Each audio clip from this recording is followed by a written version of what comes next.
看完卷轴，我终于理顺了整个故事。藏海花是无辜的，真正让米扎陀发疯的，不是藏海花的种子，而是这些金球幼虫。之前看壁画的时候是我猜错了，张海信他们的推测也是错的。根据卷轴记载，很早以前，张家人在调查七鬼事件的时候，意外地发现了藏海花。那片区域很特别，藏海花只能在那里存活。于是就在那里开辟了一片藏海花田。但是没想到，那个地方却有一种金球状的生物。这种生物似乎来自于地底深处，源源不断，无法根除。它们在幼年时有寄生的习性，寄生在别的生物体上。这种寄生对宿主有很大的伤害。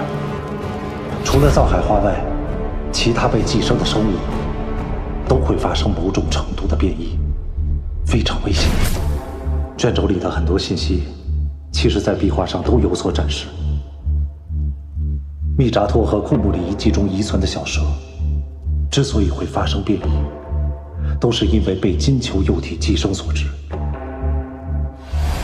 我们在雪山中遇到的那些金球，就是那种金球的成虫，它们成熟以后就会脱离宿主，独立存活，并且有很强的攻击性。那次张家人在库木里捕蛇，要对付的就是金球虫。金球本身没有药用价值，德纳西人抓住的那只金球，是因为伤害了张家人董灿，所以被检测出了药用价值。而所谓的药用价值，应该是来自张家人体内的蓝虫。为了防止金球流传出去，造成严重的伤害，张家人就在花田外建立了巨大的青铜门。但是金球繁育太快，每隔80年就有可能会泛滥成灾，并借助成熟的藏海花种子流出藏海花田以外的地方。所以张家人才设置了机关，以杀死藏海花的方式消灭寄生在藏海花上的金球幼体，并要求后人每隔80年就来藏海花田处理一次。张家分崩离析后，藏海花田无人管理，超过了这个限定的时间，那些金球幼体迅速滋生，流出了藏海花田。原本穿铠甲的密扎陀会解决金球，但铠甲年久失修后，密扎陀也被寄生发了狂，对杀戮不走，造成了极大影响。之后，小哥到达这里，解决了密扎陀，并启动了机关，销毁了花田中的金球幼体。但他们并不会被彻底消灭，所以80年后，小哥还要再次来到这里，启动机关。他因为担心自己经常性的失忆会忘记这件事，就给自己留了录像带以作提示。没想到阴差阳错，最终是我来执行了这个任务。但庆幸的是，藏海花田的机关杀死的只是那些金球幼体，总有一天，那些藏海花会再长出来的。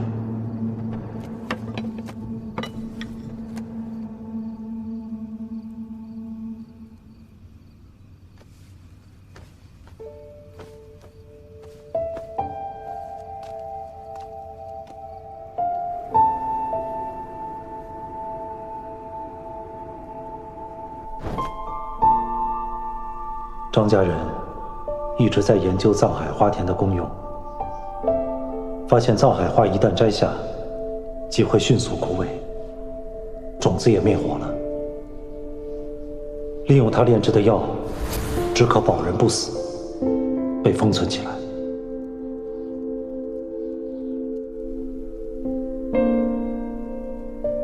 张家的保密工作做得极好，除了核心成员外，没有人知道藏海花的真相。在张家分崩离析后，核心的秘密传承中断，张海克这些外家人更不知道其中的秘密。其实藏海花是一种很珍贵的药材，可以增强张家人的体质，也许还有特殊的使用方式，但绝没有起死回生的功效。张海科追逐了很多年，但他执念过重，很容易被人利用。而整件事情背后，是那个隐藏在黑暗中推波助澜的神秘家族。这个家族已经跟张家缠斗了上千年，是张家张起灵的劲敌。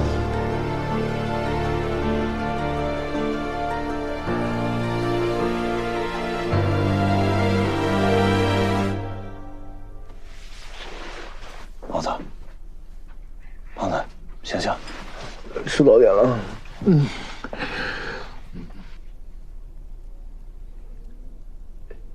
看完了，又发现什么了？我去跟小哥道个别，然后准备回梧州。啊，接下来我们有的忙了。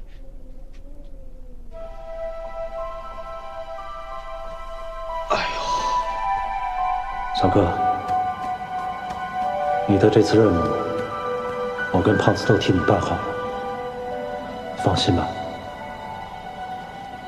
等你出来了，我们再去建立你和这个世界的锚点。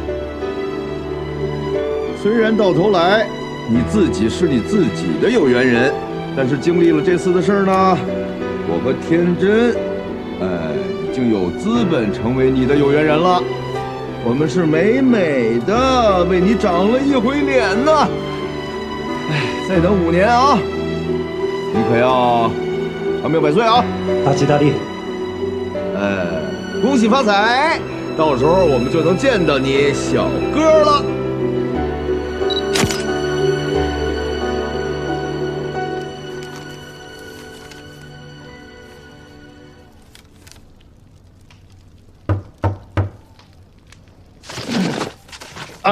进来。老师，来，进来坐啊。不做了，是来跟您道别的。这次真的是该走了。再坐会儿，我有事儿跟你讲。来，别说又有新的卷轴了啊！这事儿已经结了，我们真的该走了。来，不着急，来，再坐会儿啊。不是，哎呀，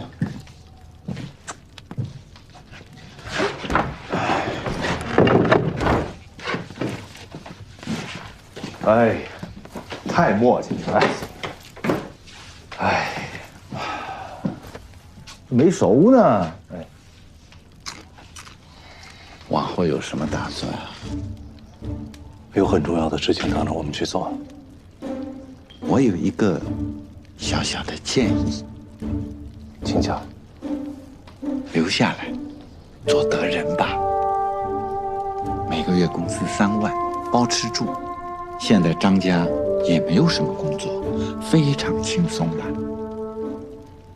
张家原来是个跨国公司啊，这么有钱。他们给小哥啊没少打零工啊，1分钱也没给咱们结啊。小哥比你这个黑心老板还黑啊！准确的说，前些年都是小哥帮我们打零工，替我们收拾残局。这么说来，还是他最黑。来，先尝尝我这个。谢谢。不谢啊，德人非你莫属啊！你看，德人已经失传了这么多年了，刚好你们这个时候来了，而且你们跟张起灵渊源又那么深，只要你做德人，你以后就可以继续慢慢的研究他的事情。万一要是哪天他回来了，你还可以继续记录他的记忆，这不是一举两得吗？所有的资料我们都已经看过了。要是还有呢，你再找找。您这是缺人手吧？是想找人帮忙干活吧？啊，没有，我是很严谨的，而且我们对德人的要求也是非常高的。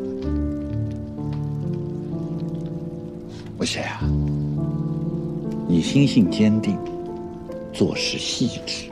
如果你来担任德人这个工作，这也是由因生果，因果使然呐。你要是留下来，我就放心了。哦，明白了。您这是想自己出去玩去啊？那旅游指南，这全世界正挑好地儿呢。哟，哦，您是想找个替代品，啊，二手德人，是吧？我不是出去玩，我是去游历。哦，那您说说呗。这个修行不能拘泥在一个地方，要到人群中去，这样参透的更深。可是这修行场也不能没人看管，是吧？啊，您不用跟我们说修行，您就直接说我想退休了，想饶世界耍去，我们这都听得懂啊。您都这么大岁数了，对吧？享受一下老年生活，理所应当。哎，这，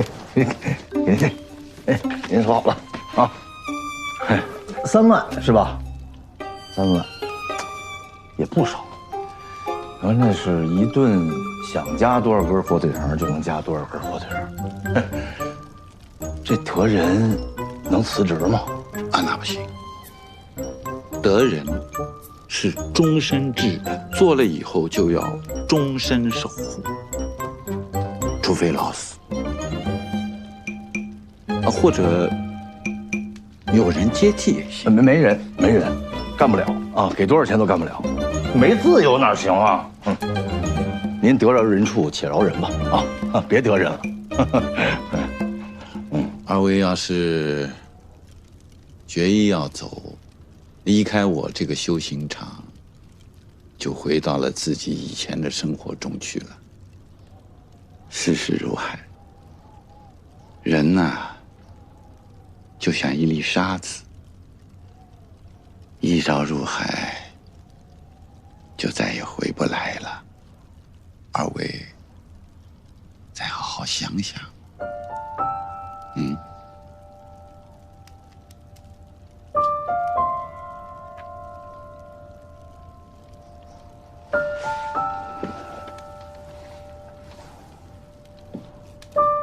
谢谢您的美意，只是人群当中还有我没有了结的因果。若是有缘的话，我们定会再相遇。您说过，我们的因果线还长。好，就这么着。等等，哎，我们真要回家了，我们好久没回家了。不做就不做，相识一场也是缘分。在你们走之前啊，我有东西要赠予你们啊，每人一份。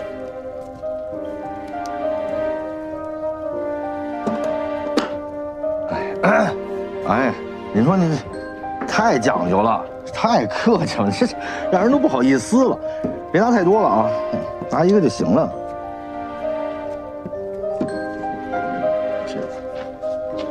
拿着，你的。不是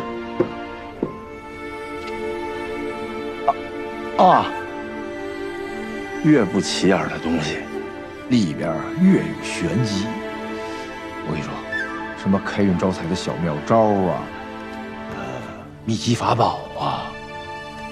我看你这个什么都没有啊，这是什么意思啊？您这耍我们呢？不是，二位都是做事的人，肩负使命，路还很长。在这里读完了卷轴，是一种修行。接下来行万里路，也是一种修行。既然你们心意已定，前路艰险，鞋虽旧，却能免一些辛苦。谢谢。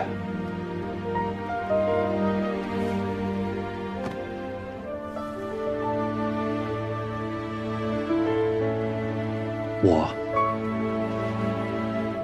吴邪。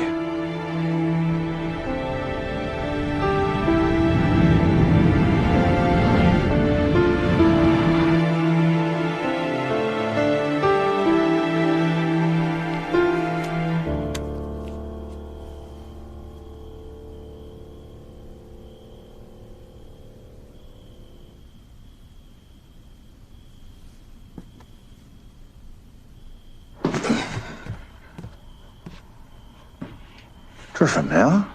这是小哥出来之前我们要解决的问题。好家伙，这么多呀！会解决的。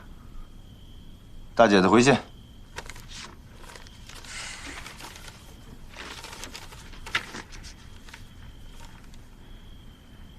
赵海哥去做德人了。啥？发生什么事了？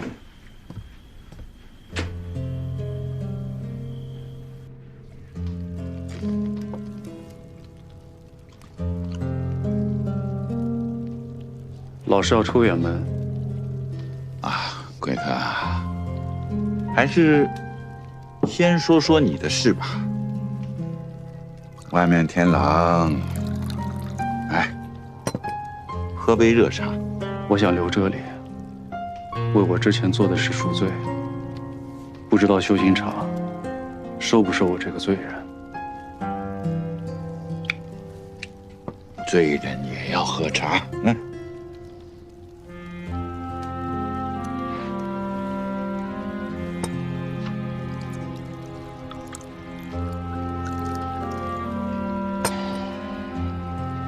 我已经把他埋葬好了，就埋在这片雪山，这样我就能一直陪着他了。为什么不放下？该如何放下？往桌上一搁，不就放下了？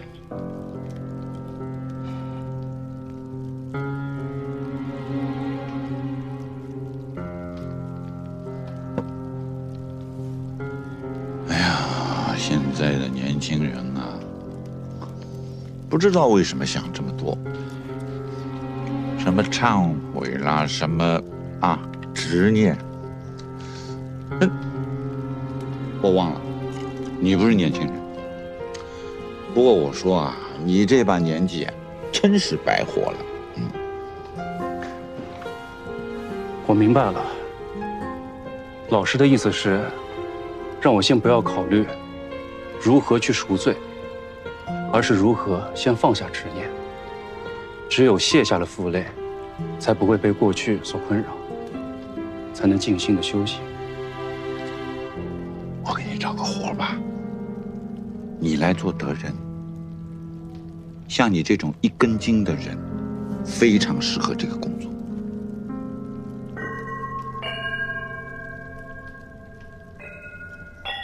要当德人，这终生就不能离开这儿了。除非张起灵将来他不需要德人，那你倒是可以离开。放心吧，我会尽心尽好德人的职责。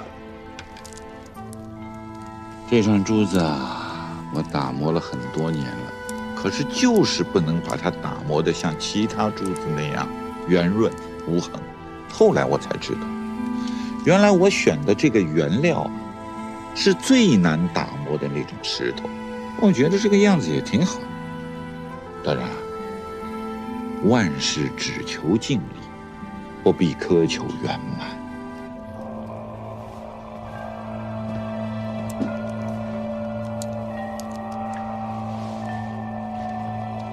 谢谢老师。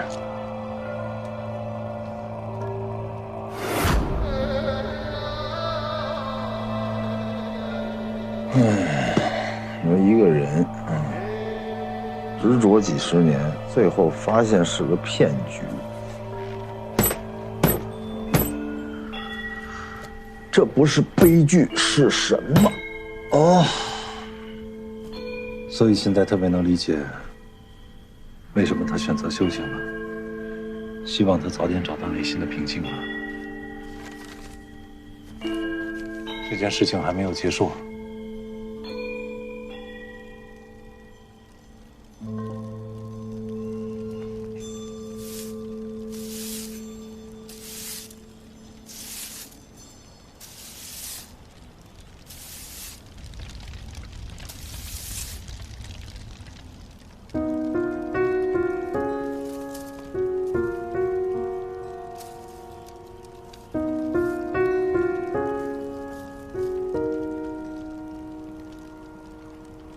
你决定要留在这儿？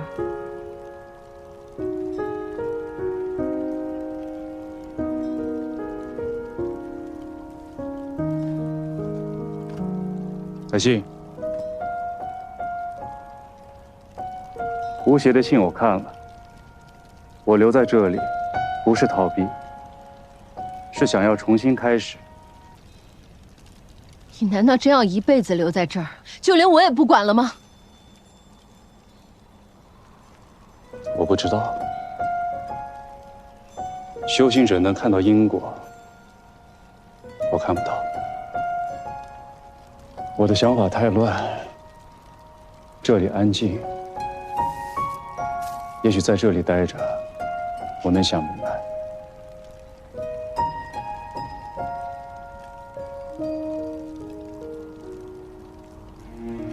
你不要再为我而活了。你应该有你自己的生活。我自己的生活。丢下我这个包袱，你就能找到。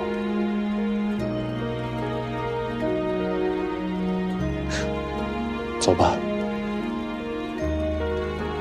你该走了。你真以为你自己有多大魅力啊？要不是因为你是我哥，要不是因为我怕你死在外面，我才懒得理你。我应该一开始就阻止你。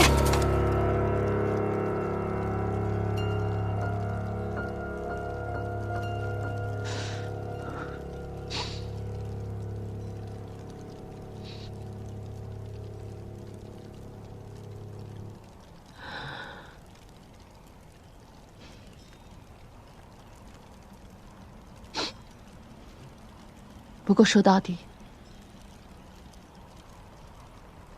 又何尝不是我害了你？都说生在张家的孩子不会幸福，可我不一样。小时候，不管我遇到多大的危险、多难的事儿，我从来都不会害怕。因为有你在，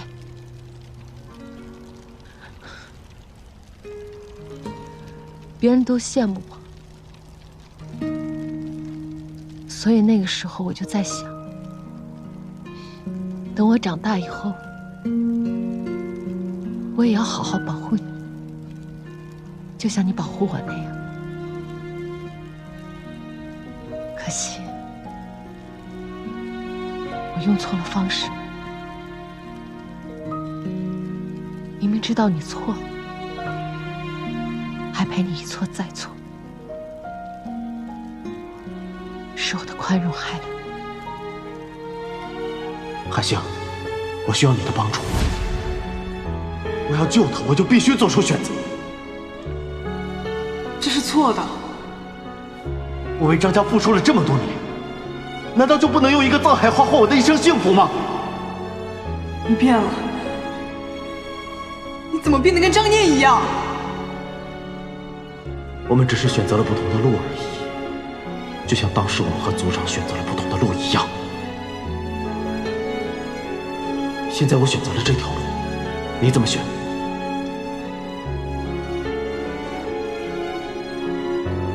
我帮不了你。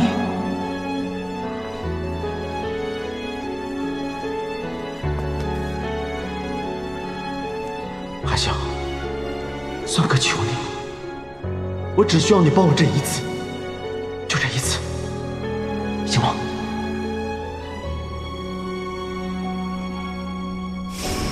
我们把这一切都搞砸了，你不用责怪自己，是我这个歌没做好。你付出的已经够多了，我这一辈子都还不起。够了！我认识的张海克，再没有出息，也不会说肉麻的话。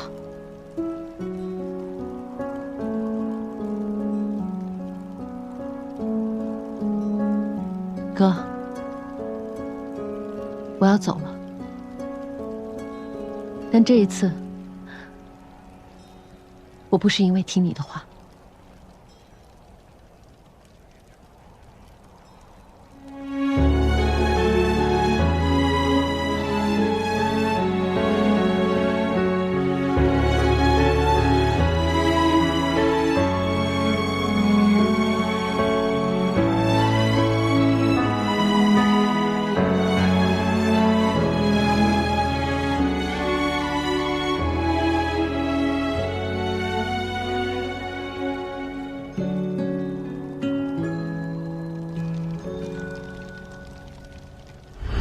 可是，德仁是张家的职位，我背叛了张家，还能继承这个职位吗？其实你和张起灵当年的计划，我全都知道。你是不是真的背叛了张家，我也知道。后面的缘分还长着呢。可是我觉得，不妨破一次例。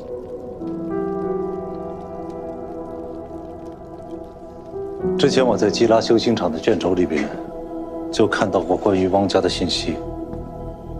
只要他们一天还在，9个家族，张家、汪家，驻守精通了，这些事情就永远不会结束。所以这5年的时间里，我们需要一步一步彻底解决剩下所有的难题。胖爷，我得注意养生，这是个大工程啊！这是沙漠里的一片禁地，也是一座神奇古城。决战将在这里开始。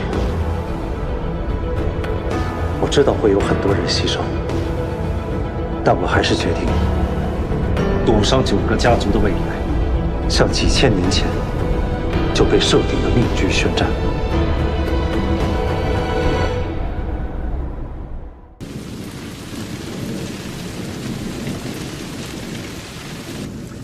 多年以后，沙海计划最终取得了成功，族辈之间的恩怨纠葛也算告一段落。我四处冒险的这些年头，成长了许多，收获了许多，但也付出了惨痛的代价。我和胖子讨论过，这一切到底值不值得？曾经并肩作战的伙伴，一个个离我们而去，比如潘子。我们每年都会来祭拜他。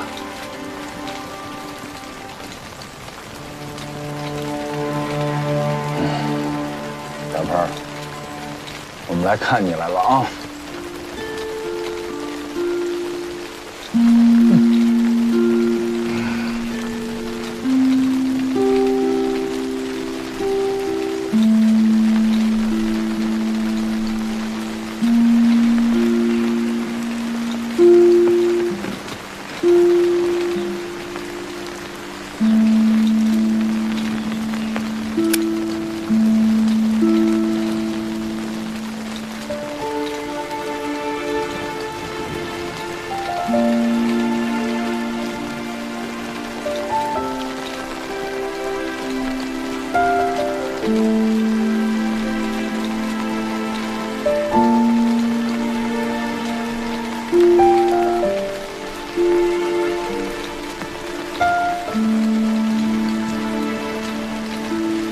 怎么了？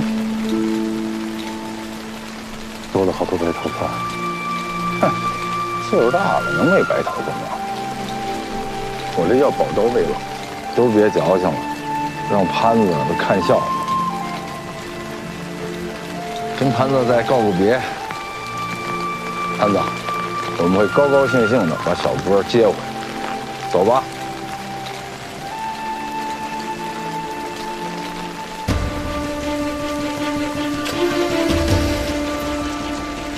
走吧，去个凉快的地方过夏天。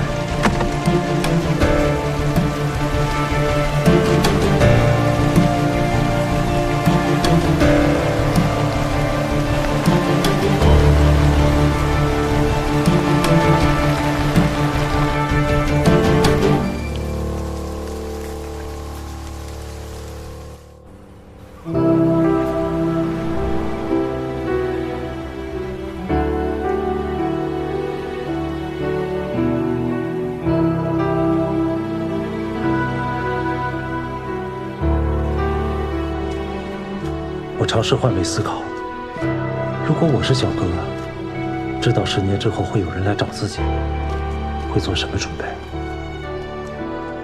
他又会怎么出现？他出来的时候会是一个人吗？说的第一句话是什么？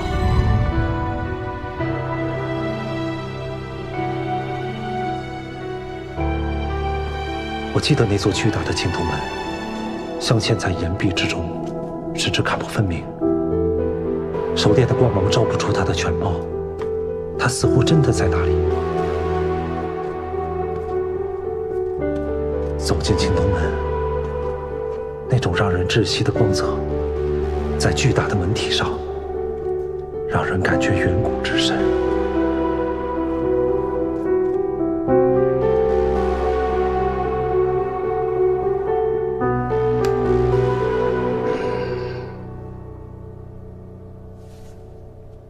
滴咚，小哥来亲人啦！滴咚，哎，小哥，我们来了啊！你听见了，直呼一声啊！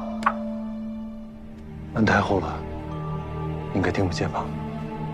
是啊，门太后，时间太久，我们又回到了老地方，就等着吧。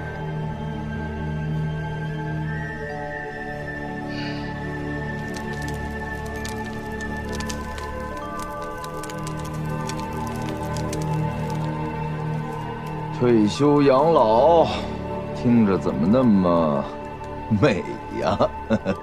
奔波了10年，是该好好歇歇。想过吗？小哥出来以后，打算怎么办？之前我在南方的山里面寻访到了一个村子，那个村子就坐落在一个山谷的半山坡上，然后它附近有6条瀑布。溅出来的水就常年落在那个村子上，让那个村子看起来就好像一直在下雨一样。听着不错呀。打算在那休息一段时间吧。小哥从青铜门里边出来，他也就自由了。他要去哪儿，我也不知道。那你买卖呢？不做了啊？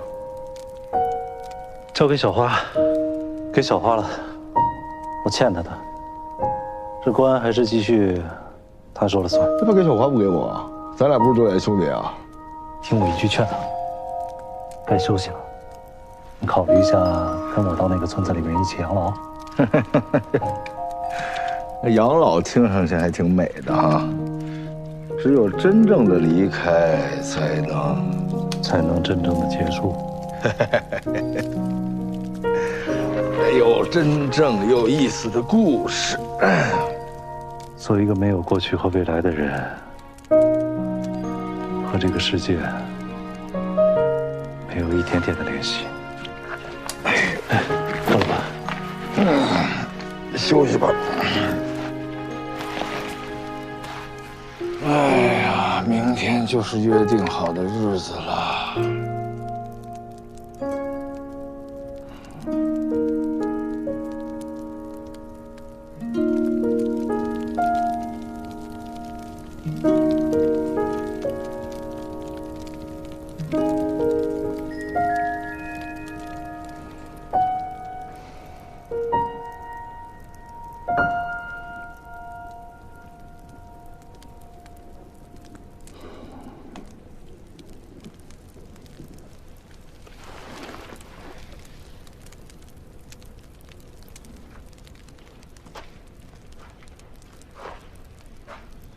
胖子。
这些都是10年中的我自己。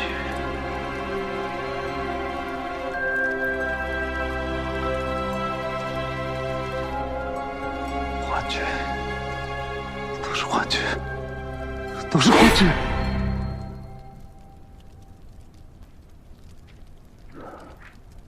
幻觉。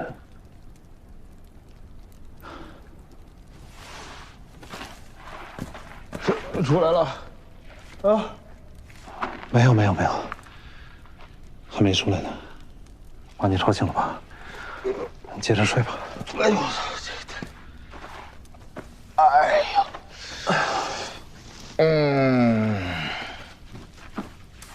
喝水吧。看你一直没睡啊？我睡了，刚醒了。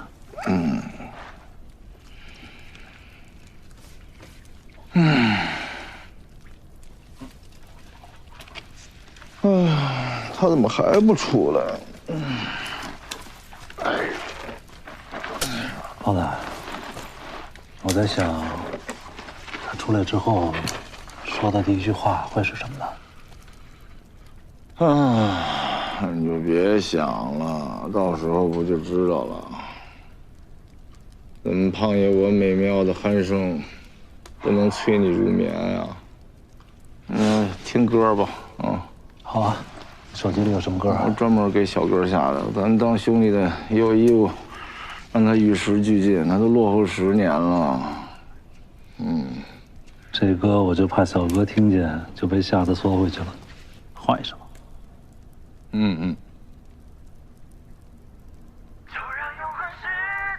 这首我觉得还行，你觉得呢？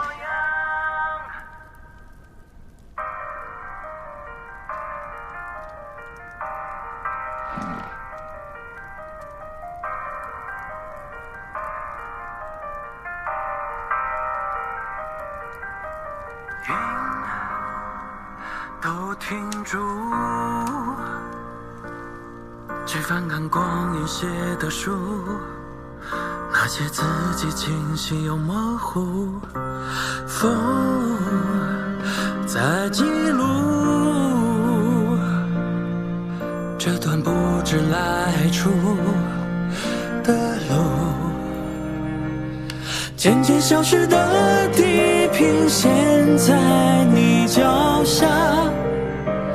如果忘了自己怎么去抵达，翻山越岭而来的风吹痛脸颊。在我刚才说的那个村子里边，由于雨水冲锁，所以有一种很特别的野草，叫鱼仔参。当地的人把它的花瓣包在点心里边，说吃了能长记性。鱼仔参只开花不结果，要想播种，只能靠根茎繁殖。听说也有结果的，因为它非常的稀少。说人吃了它的果实之后，可以回忆起前生的记忆。真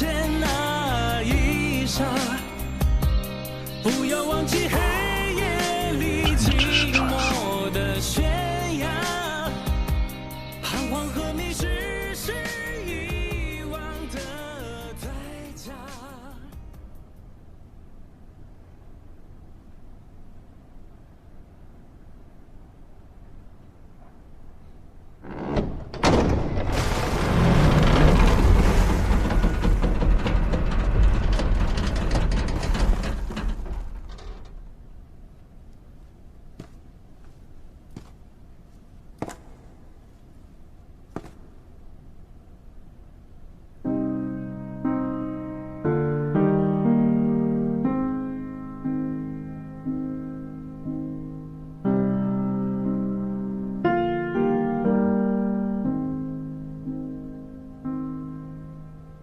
You leave the crowd like every passing cloud.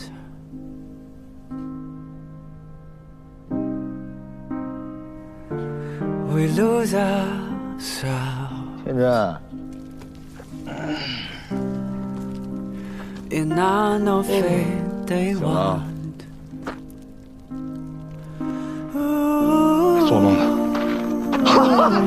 小哥，小哥，你可舍得出来了啊！哎呀，我看看，那你还真是一点都没变啊！里边怎么样啊？带我们进去瞅瞅。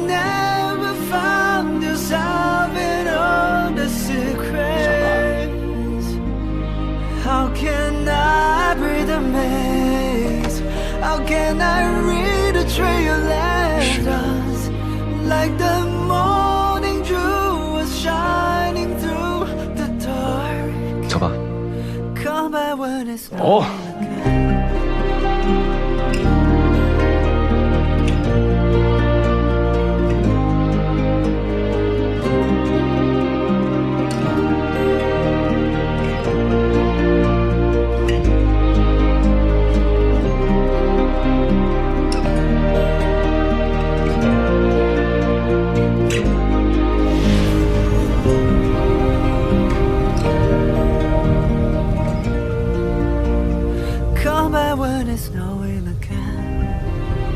我们去哪里？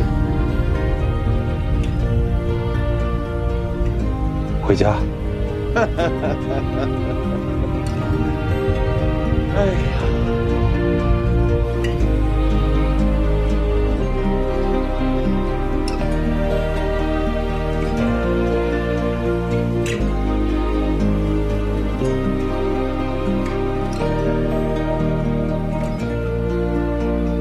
Come back when it's snowing again.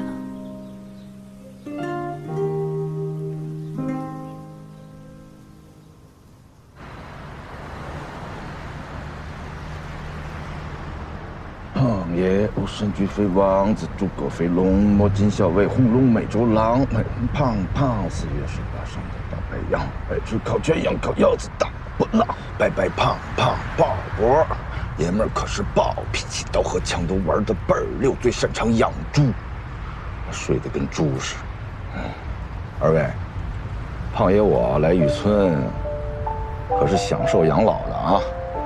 看来又得当保姆和司机了。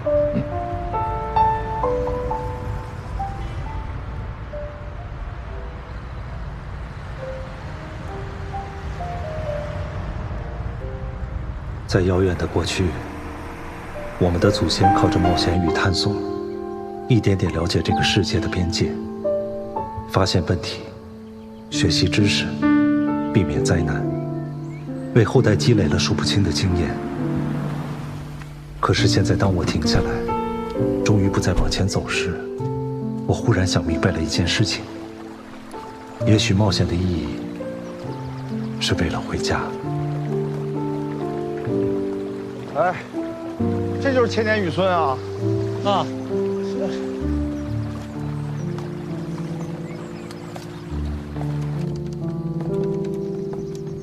到了。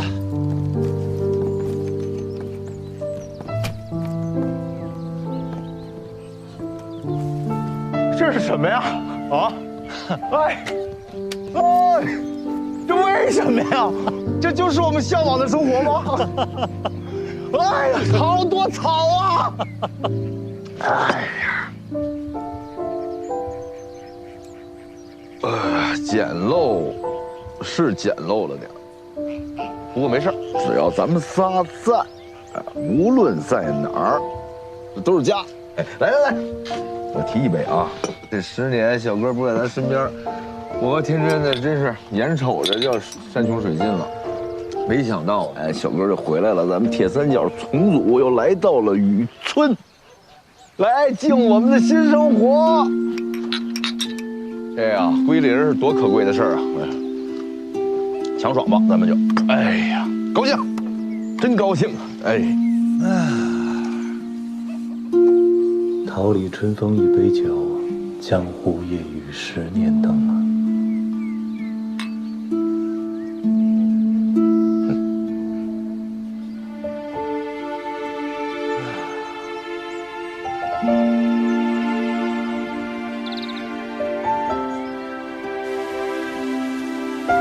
君不见拜州客，长安道，一回来，一回老啊！小哥，你受得了吗？啊，是不是想回庆东门了？这就是天真式的自缢自怜。哎，你才自缢自怜呢！我知道，你不就是害怕老吗？你怕追不上我们，是不是？谁怕呀？10年了，10年我怕过什么呀？知道，这10年你什么都没怕过，但是就怕这一点。胖子，行了，我们现在什么都经历了，又这一大把岁数了，在这终于踏实下来养老了，你就别执着了。来，不执着，我早就不执着了。故事讲到这里，也终于磕磕绊绊地讲完了。但在这个过程里，我既没有得到财富，也没有得到名誉，似乎我没有得到任何有形的东西。为什么我还要一直往前走呢？王爷，哎，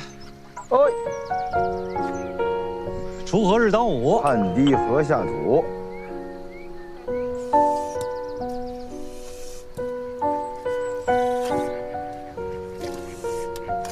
因为如果我们一定要为了获得实际的好处而上路，那么很多美好的事情都不会发生。就像我们种的这块地，重要的不是果实，而是播种的过程。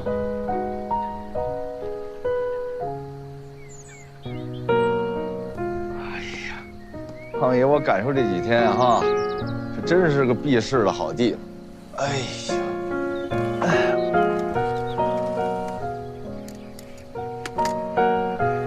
胖子，你喝口水，在这歇会儿，等一下帮我上山上把晒的咸菜收了，都晒了好几天了，别到时候赶上下雨。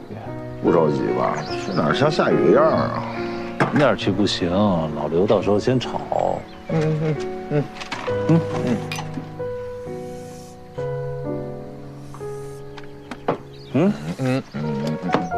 小哥人呢？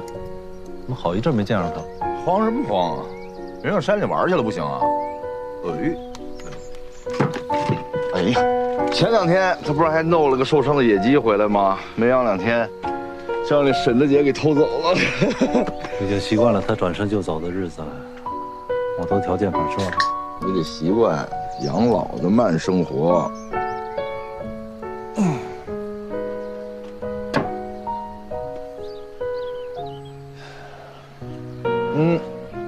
这说曹操，小哥就到了。他发现什么了？要不要去山里走走？呀哟，世界上的因果关系，很多都是相反的。不是因为你看到路途的尽头有美景，你才上路的，而是因为你上路了，冒险了，坚持了，那些美景才会发生。你永远不知道你遇到的美景会是什么。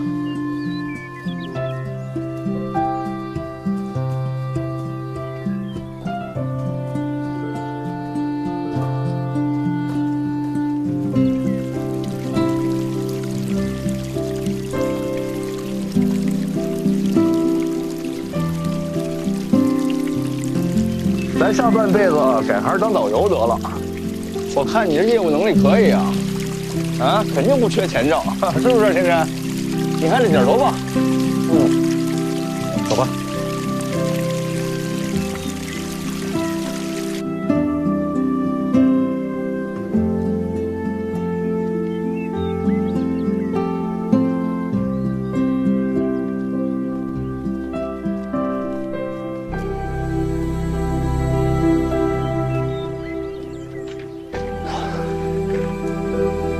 这边的水系很发达呀，没想到下面还藏着这么一个湖。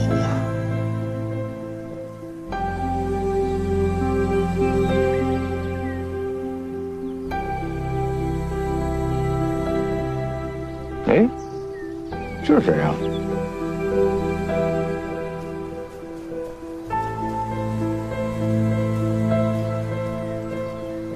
有鱼吗？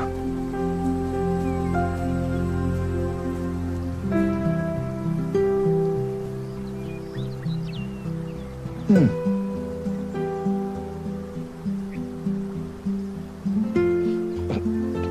味道怎么这么熟悉啊？有股老陈泥的味儿。呵，真够冲！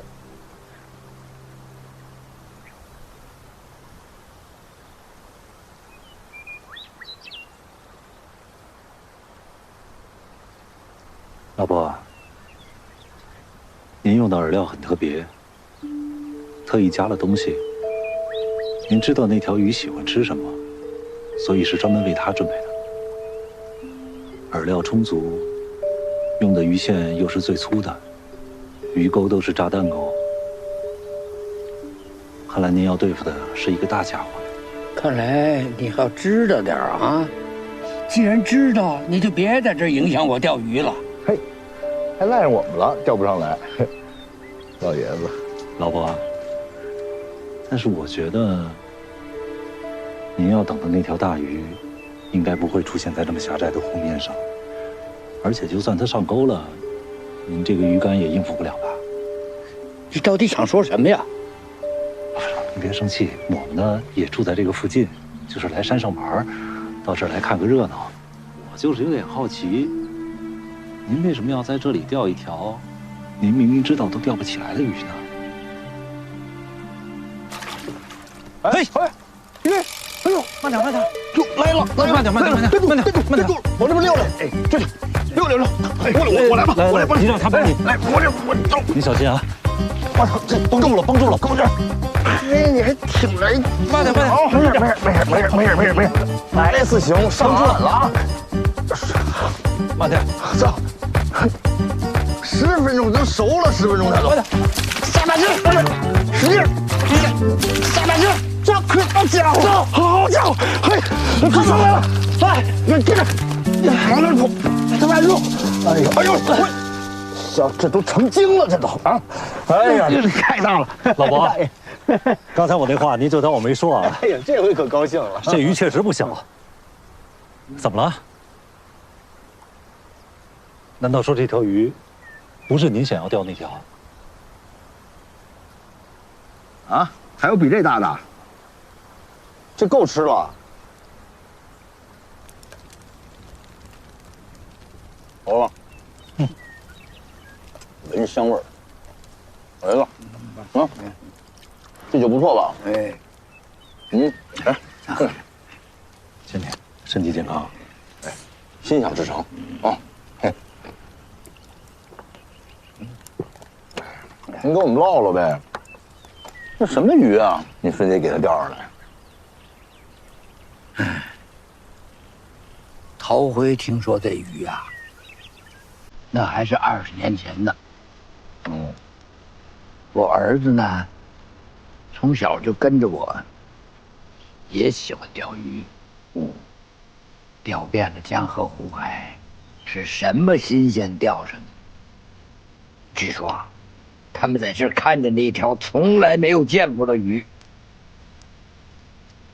那鱼的影子啊，是又大又长，身上长着水草，还挂着铜钱。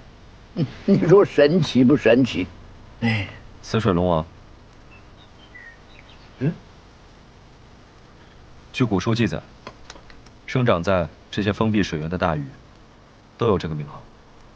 我不管那是什么龙王，我非把它钓上来不可。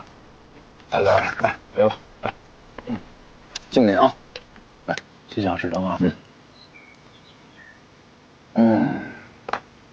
这你儿子呢？不是见着那鱼了吗？他怎么没给钓起来啊？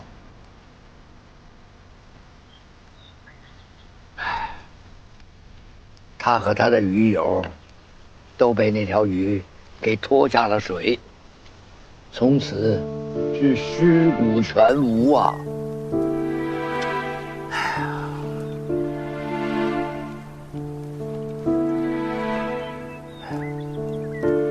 那以后啊，我就在这儿住下来了。我还画出了这边的水系图，一钓就是20年。现在年纪大了，也没几天了。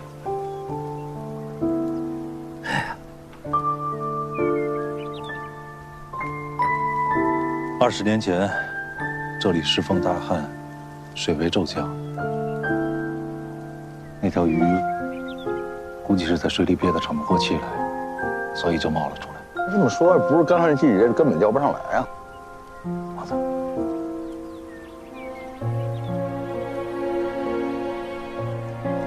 我说哈，能20年干一件事，那当然帅了。不过您看，您这么大岁数，这生死有命，对吧？那何必较这劲呢？我就是想把它钓上来。嘿嘿，好，来，老爷子，行，骗你啊，骗你这鱼，对吧？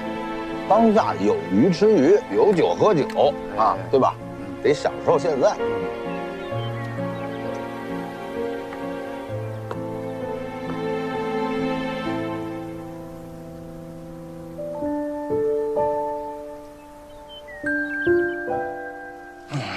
老爷子也没带什么东西，压根就没想离开，就是死也得死在那儿。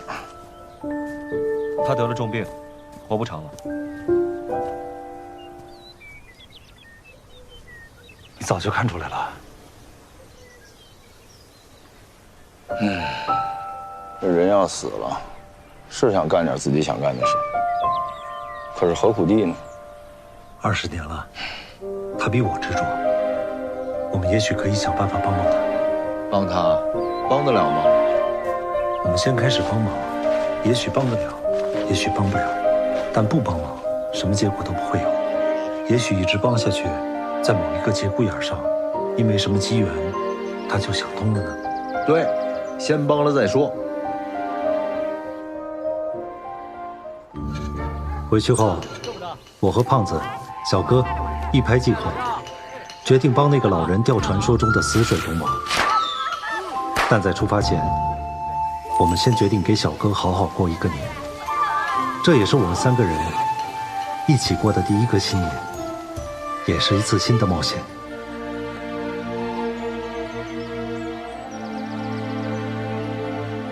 精彩的冒险，可以是进入无人的区域，去做一些惊天动地的电影里才会发生的探险，也可以是生活中的任何一面。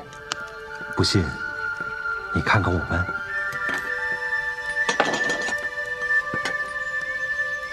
干嘛呀？杀鸡。胖爷，我更想马杀鸡。备的菜都齐了，你火生的怎么样？这胖爷我生的火，炖什么都好吃。好，火生好了就可以备菜了啊！哎呀，就呀，胖子，要，不，咋了？要，对不起，不会吧？什么呀？酒忘买了。嗨，酒啊！哎呦，哎，胖子，这么重要的事儿，你怎么就给忘了？对不起，我真给忘了。大过年的怎么过？买去吧。上哪儿买啊？都关门了，大家都回家过年了。那怎么办呀？家里还有吗？家里找，不，你上屋里找，你找这间。我中午喝了一瓶。哎呦，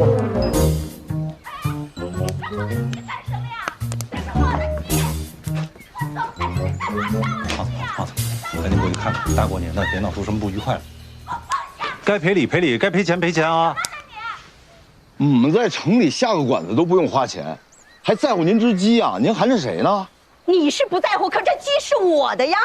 怎么就是你的呀？哎，你看您这么大岁数了，您都欺负我们平仔啊？这你叫地上他答应吗？他托梦给你吗？你怎么说话的啊？你怎么说话呢？我怎么欺负他了？这个鸡我养了1年，我不知道啊！沈大娘，我怎么说话了？哎，你来正好，你给评评理。对不起，千错万错，全是我们的错。怎么是我们的错了？胖子，不打招呼就杀我的鸡！就是我们的错呀！哎呀，大娘，您听我说啊，唧唧复唧唧，大娘当户织，不闻鸡叫声，唯闻大娘叹息。说什么呢？他呀，托梦给我了，说您就是他妈，不是您就是他的领导，所以啊，小鸡死的实在是太可怜了。那我们怎么办呢？赔吧！哎，大娘，钱都带来了啊，你看多懂事，500，您看够不够？这是不是有点多呀？有点多了哈。真的没零钱，您就收着吧。我也没零钱找你，要不拿100回去吧？不用了，要不拿酒吧？这100块钱就当买您的酒了。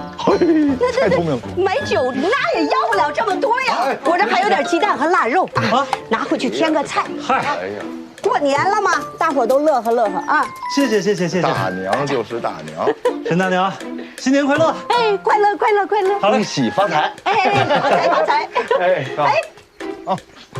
大娘，一会儿放炮啊！新年快乐，大娘！新年快乐啊！好嘞，对吧，朋友们？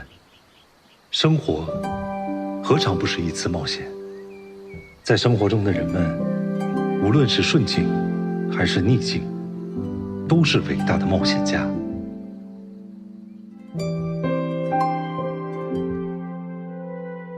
你还记得吗？我们在尼莱斯，我们在莫桑，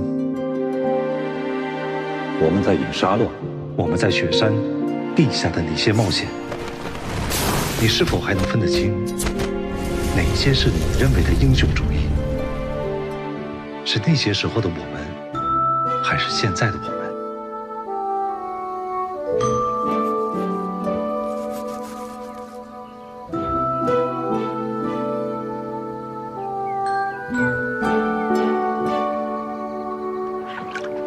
王爷，铁三角走着，好。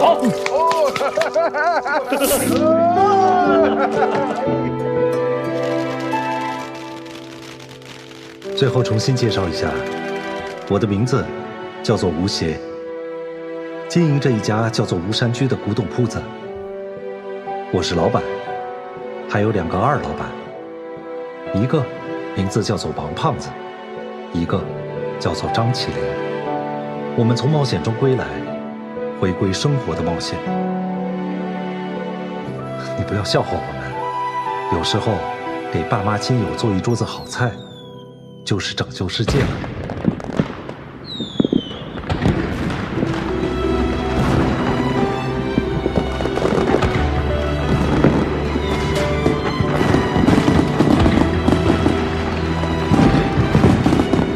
好了，再见，朋友们，希望我们难忘今宵。